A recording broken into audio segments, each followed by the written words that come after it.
በስመ አብ ወወልድ ወመንፈስ ቅዱስ አሐዱ አምላክ። በስመ አብ ወወልድ ወመንፈስ ቅዱስ አሐዱ አምላክ። በስመ አብ ወወልድ ወመንፈስ ቅዱስ አሐዱ አምላክ። ይትባረክ እግዚአብሔር አምላክ አበዊነ ቅዱሳን ለዛብጽሐነ እስከ ሰዓት በብዛህ ምሕረቱ ወላዲተ አምላክ እግዝእትነ ማርያም ኪዳነ ምሕረት ንሴብሐኪ ደሎኪ ክብረ ስብሐት ክቡር መስቀል ጸወንነ ቤዛነ መድኃኒተ ነፍስነ ንሴብሐከ ቅዱሳን መላእክት ጻድቃን ሰማዕታት ደናግል መነኮሳት በበክብሮሙ ይደሎሙ ክብረ ስብሐት ሰባቤቱ ለእግዚአብሔር ውሉዳት ራታ ለወላዲተ አምላክ በሰላም እግዚአብሔር ፈሃደርክሙ እፎዝ ከዛቲ ሰዓት በጻከሙ ለይኩን ለዛብጻነ እስከ ዛቲ ሰዓት ይትባረክ ስሙ ለእግዚአብሔር። መልካም እንደገር መልካም ፍቃድ የጻድቁ የአቡነ ተክለ ሃይማኖትን የልደት መታሰቢያ ምክንያት በማድረግ እንማማራለን ማለት ነው። የማቴዎስ ብስራት ምዕራፍ 6 ከቁጥር 19 እስከ 21 እንመለከታለን። በዚህ ላይ ምን ይላል? ዘግቡ ለክሙ መዝገበ ዘበሰማያት ይላል። አበጻጼ ቁንቁኔ ያማስት ነው ይላል። ዝግቡ ለክሙ መዝገበ ዘበሰማያት። እንግዲህ ጻድቁ አቡነ ተክለ ሃይማኖት ህይወታቸው ሙሉ ለእግዚአብሔር የሚሆነውን ነገር እየሰሩ በእግዚአብሔር ዘንድ የሚያስጠይቃቸውን ነገር ቢጠየቁም ደግሞ የሚመልሱትን ነገር ዋጋ የሚሆናቸውን ነገር እየሰሩ ህይወታቸው እንደኖሩ ገድላቸው እንደተጋደሉ ከገድላቸው እንማራለን ማለት ነው። ብልና ዝገት በሚያጠፉት ሌቦችም ቆፍረው በሚሰርቁት ዘንድ ለእናንተ በምድር ላይ መዝገብ አትሰብስቡ ይላል። እንግዲህ ጻድቁ አቡነ ተክለ ሃይማኖት በምድር ላይ ሆነው በሰማይ የሚሆናቸውን ሀብት እንደሰበሰቡ እንመለከታለን። ነገር ግን ብልም ዝገትም በማያጠፉት ሌቦች ቆፍረው በማይሰርቁት ዘንድ ለእናንተ በሰማይ መዝገብን ሰብስቡ፣ መዝገብ ባለበት ብልህ ደግሞ በዚያ ይሆናልና ይላል። እንግዲህ ብልህ ሰው ምጽዋትን እያደረገ በእምነት ሆኖ በምግባር የእግዚአብሔር መንግስት መውረስ እንዲገባው፣ እንደዚሁ ሁሉ ጻድቃን ምግባራቸው ምንድነው? ተጋድሎ ነው። ተጋድሏቸው ነው ስጋቸውን እያደከሙ በጸሎት እየተጉ እንቅልፍ ሳይኖራቸው ያው የእግዚአብሔር መንግስት የሚወርሱበት በሰማያት ደግሞ መዝገብን ይሰበስባሉ ማለት ነው። እንደዚሁ ሁሉ በወለተ ሀሪዮም ከርሰሞም ወበወለተ ጽፈ አስማቲሆሙ በሰማያት ይላል ብስራቱ ላይ። ከእናታቸው ማፀን ጀምሮ የተመረጡ አሉ። ከእናታቸው ሆድ ከእናታቸው ማፀን ጀምሮ የተመረጡ አሉ።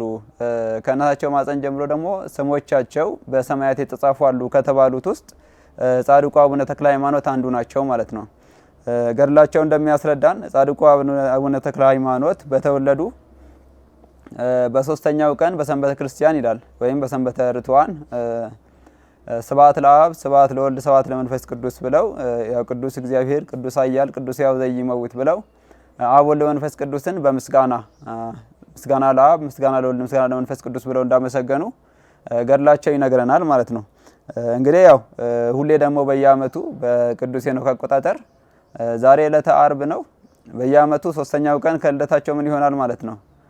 ሰንበተ ርቱዓን ሰንበተ ክርስቲያን እሁድ ሰንበት ይሆናል ማለት ነውና ሁሌ በሶስተኛው ቀን ስብሐት ለአብ ማለታቸውን እናስባለን ማለት ነው። ምክንያቱም ልደታቸውም ቀን ደግሞ ዛሬ እንደሆነ የቅዱስ ሄኖክ አቆጣጠሩም ግልጽ አድርጎ ያሳየናል። ጻድቁ እንግዲህ ከእናታቸው ማፀን መመረጣቸውን የምናይበት አንድም ልክ እንደተወለዱ ምስጋናን ያመሰገኑት ለአብ ምስጋና ይሁን ለወልድ ምስጋና ይሁን ለመንፈስ ቅዱስ ምስጋና ይሁን ብለው በመንፈስ ቅዱስ አንደበት እንደተናገሩ ገና አመት ሳይሞላቸው በሶስተኛው ቀን እንደተናገሩ ገድላቸው ያስተምረናል ማለት ነው። እንደዚሁ ሁሉ ዝግቡ ለክሙ መዝገበ ዘበሰማያት ያለውን እናያለን። ያው የሰው ልጅ በምድር ሲኖር ያው የእግዚአብሔር አምላክን ሕግና ትእዛዙን ጠብቆ ሕግና ትእዛዙን በመጠበቅ ሰውንም ደግሞ እንዲጠብቅ በማስተማር በሰማይ ዘንድ መዝገብ እንዲሰበስብ ያስተምሩናል ማለት ነው። ሌላው ያው በተጋድሏቸው ረጅም ነው ታሪኩ። አቡነ ተክለ ሃይማኖት ያደረጉት ተጋድሎ በእግዚአብሔር አምላክ በጸጋ ላይ ጸጋ እየጨመረላቸው እንዲሄደን እንመለከታለን። ልክ እንደ ቅዱስ ኤፍሬምም ደግሞ ቅዱስ ኤፍሬም ምን ብሏል ይባላል? በምስጋና እግዚአብሔር አምላክ ጸጋን ሲሰጠው ለቅዱስ ኤፍሬም በጸጋ ላይ ጸጋ ሲደርብለት አንዱን ጸጋ አጣጥሞ ሳይጨርሰው ሌላ ጸጋ ሲደርብበት አሃዝ እግዚኦ መዋግደ ጸጋከ እንዳለ ይናገራል መጽሐፉ። አሃዝ እግዚኦ መዋግደ ጸጋከ ብሎ በምስጋና አቤቱ የጸጋህን ሞገድ ያዝ። ያው አንዱን አጣጥሜ ያልጨረስኩትም እና ለማለት ነውና አቤቱ የጸጋህን ሞገድ ያዝ እንዳለው በምስጋና ቅዱስ ኤፍሬም ይነገራልና እንደዚህ ሁሉ ይህ ቃል ለአቡነ ተክለ ሃይማኖትም የሚነገር ነው። ምክንያቱም እግዚአብሔር አምላክ በጸጋ ላይ ጸጋ እየሰጠ ያኖራቸው ስለሆነ በተጋድሏቸው ዘመን ማለት ነው። ሌላው በዛሬው ዕለት በሚነገረው በቅዱስ ያሬድ ድርሰት ላይ አቡነ መምህርነ ይላል።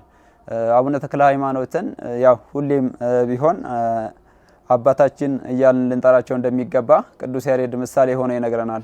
አባታችን መምህራችን ብለን እንጠራቸው እንዲገባ ያስተምረናል ማለት ነው። አቡነ መምህርነ እምአእላፍ ይላል። ያው እልፍ ከሚሆኑት ውስጥ የተመረጥክ አንተ ነህ እያለ ቅዱስ ያሬድ ያመሰግናል ማለት ነው። ሀውፅም ሰማይ ብርሃነከ ከመ ንራይ። ቅዱስ አቡነ ተክለ ሃይማኖት እንግዲህ ጻድቃን ሰማዕታት እግዚኦ ተክለ ጽድቅ ይላቸዋል ጻድቃን። እንደዚህ ሁሉ በቤቱ የተተከሉ የእውነት ተክል ስለሆኑ በእግዚአብሔር ቤት ስማቸው መታሰቢያቸው ለዘላለም ይነገራል ማለት ነው። እንደዚህ ሁሉ በሰማይም ሆነው ያማልዱናል፣ ይጎበኙናል፣ በረከታቸውን ደግሞ ያሰጡናል ማለት ነው። ከዚህም ይሄንም ሲመሰክር ቅዱስ ያሬድ ሀውፅም ሰማይ ይላል። ከሰማይ ሆነ ጎብኘን አቡነ ተክለ ሃይማኖት ሆይ ከሰማይ ሆነ ጎብኘን እያለ ቅዱስ ያሬድ በዘመኑ ተማጽኗል ማለት ነው። አቡነ መምህርነ እምአእላፍ ሀውፅም ሰማይ፣ ከእልፎች ሁሉ የተመረጥክ የሆንክ አባት አቡነ ተክለ ሃይማኖት ሆይ ከሰማይ ሆነ ጎብኘን ይላል። ብርሃነከ ከመ ንራይ ይላል። ሀውፅም ሰማይ ብርሃነከ ከመ ንራይ አማን ተክለ ሃይማኖት ፀሐይ ብሎ የሚፈጽመው ነው። ብርሃን እናይ ዘንድ ያንተን ብርሃን እናይ ዘንድ ከሰማይ መተህ ጎብኘን እያለ አቡነ ተክለ ሃይማኖትን እለት እለት እንደዚሁ ሁሉ በዓላቸውን በሚሆን ሰዓት ልንለምን እንዲገባ እንዲጎበኙን መማፀን እንዲገባ ያስተምረናል ማለት ነው። ብርሃነከ ከመ ንራይ ብርሃንን እናይ ዘንድ ተክለ ሃይማኖት ፀሐይ ይላል። እንግዲህ ፀሐይነታቸው በአጸደ ስጋም ሳሉ በአጸደ ነፍስም ሆነው አሁንም ድረስ ፀሐይነታቸው ብርሃናቸው እንደሚያገለግለን በረከት እንደሚያሰጠን እንደዚህ ሁሉ ስርየተ ኃጢአት የኃጢአት ስርየት እንደሚያሰጠን ቅዱስ ያሬድ ይመሰክርልናል ማለት ነው። እንግዲህ ስለ አቡነ ተክለ ሃይማኖት አሁን ድረስ የቀጠለውን ታሪክ ስንመለከት በደብረ ሊባኖስ ደብር አሁን ድረስ ያው የሚሰሙ ርዕሰ ሊቃነ ጳጳሳት የሚጠሩበት መጠሪያ ስም አለ። ያው አቡነ ተክለ ሃይማኖት በጊዜያቸው በነበሩበት ጊዜ ርዕሰ ሊቃነ ስዩማን ነበሩ፣ ርዕሰ ሊቃነ ጳጳሳት ማለት ነው። እና አሁንም ድረስ በእሳቸው ቦታ ላይ ሌላ ሰው ተተክቶ በሙሉ አይጠራም ማለት ነው። ግን ምን ይባላል? ከእሳቸው ቀጥሎ ወይም ከርዕሰ ሊቃነ ጳጳሳቱ ቀጥሎ ያለው ማዕረግ አለ። ከጳጳሳት በላይ ከርዕሰ ሊቃነ ጳጳሳት ደግሞ በታች እጨጌ የሚባል አለ። ከቃሉ ትርጉም ስንነሳ ያው ሀጼ ይለዋል። ሀጼ ብለው አጨ ይላል። ጌ ማለት ደግሞ ስፍራ ነው። እጮኛ ጠባቂ ይላል። ጌ ስፍራ ነው የሚያመለክተው። የምድር ጠባቂ የስፍራ ጠባቂ እንደማለት ነው። ለምሳሌ እቴጌ እንደሚባለው ለሀገር ለምሳሌ ሀረርጌ ይላሉ፣ የሀረር ቦታ። እንደዚህ ሁሉ ለምሳሌ ራስጌ ቢባል ራስ የሚቀመጥበት ቦታ ራስጌ ይባላል። ጌ ስፍራን ያመለክታል ማለት ነው። እንደዚህ ሁሉ እጨጌ የሚለው ከዛ የመጣ ነው ማለት ነው። ያው ከግብጽ ጳጳሳት የሚላኩበት ጊዜ ከርዕሰ ሊቃነ ጳጳሳቱ ወይም ፓትርያርክ የሚሉት ግን ያው ትክክለኛው ትርጉሙ ርዕሰ ሊቃነ ስዩማኑ ርዕሰ ሊቃነ ጳጳሳቱ ቀጥሎ ያለው እጨጌ ይባላል ማለት ነው። ሁለተኛ ማዕረግ ነው።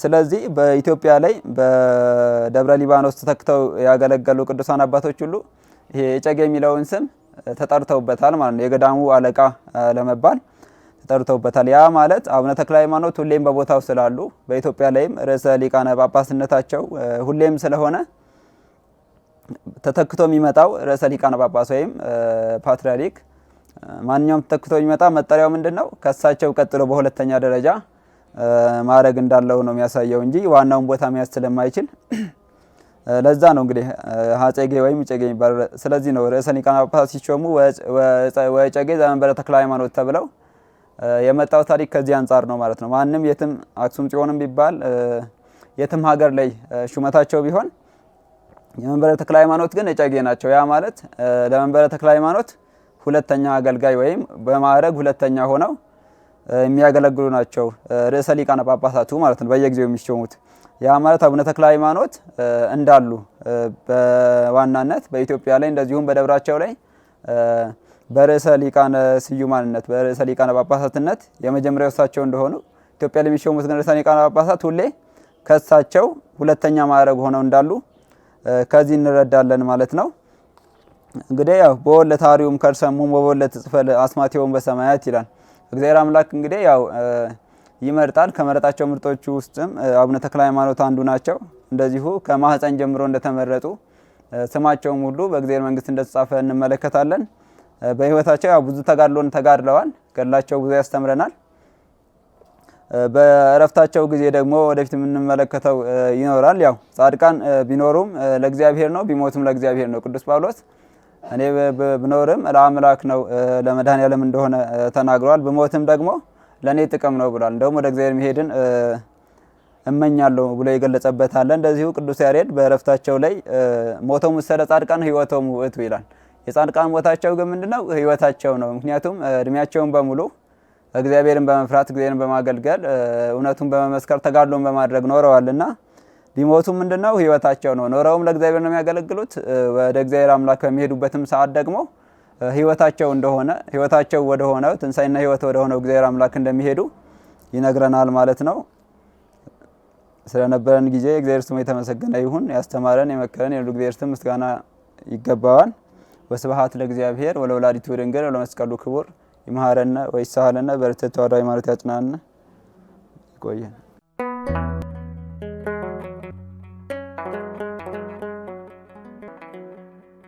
ዘኢትዮጵያ